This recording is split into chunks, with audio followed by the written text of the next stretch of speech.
Hey everyone, I'm Leslie Garcia-Amaya from the Google Assistant Partnerships team. In my role, I sit at this unique inflection point between partners who want to connect with their customers through voice technology and product and engineering leaders who are building those voice experiences.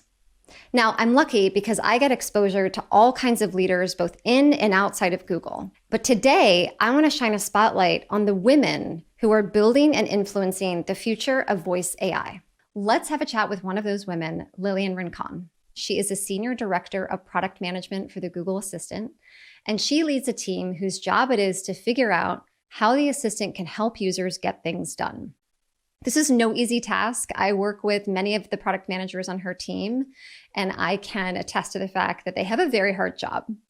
Lilian brings 20 years of experience to the table, having worked at Skype and Microsoft before Google. And I'm particularly excited to have her here today because she's highly respected in the voice industry, and she's very action-oriented when it comes to thinking about product inclusion and the Google Assistant. Hey, Lilian, welcome. Thank you so much, Leslie. I'm thrilled to be here with you at I/O 2021. All right, so we're going to start off with some rapid Q&A. Does that sound good to you? Sounds great. Okay, so first of all, give me one word that you would use to describe the assistant. Helpful. Okay, and what about a feature that you use most often? Family Bell.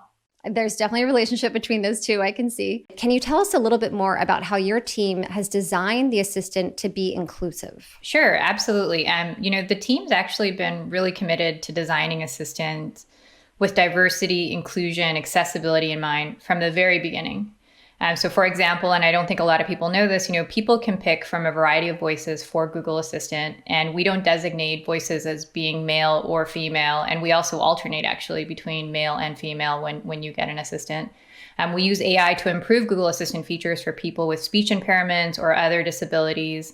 And of course, we strive to make assistant responses culturally relevant and educational, addressing questions that impact people's daily lives. So for example, during the pandemic, right at the beginning, we created an assistant original hand washing song.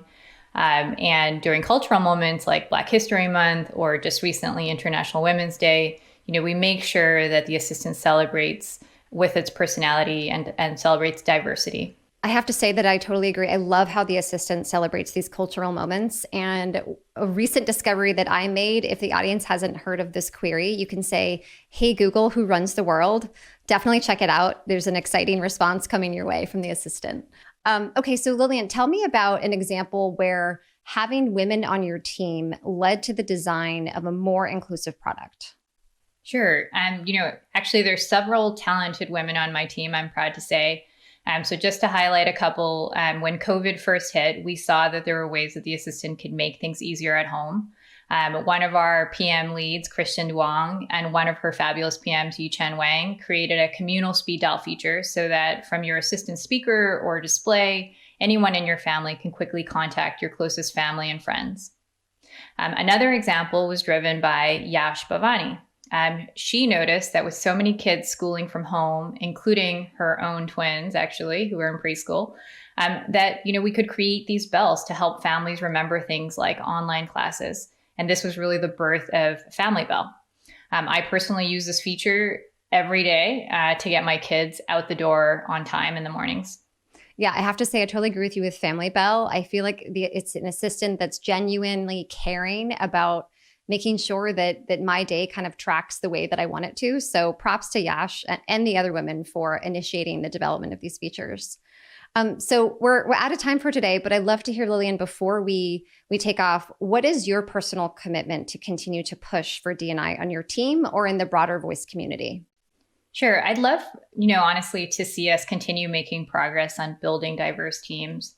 We always talk about this, but I think it's important to make sure that the team that works on these products is representative of the people that, are actually using the products. And finally, personally, I will, continue to shine a light through social media on the women in voice doing phenomenal work like yourself.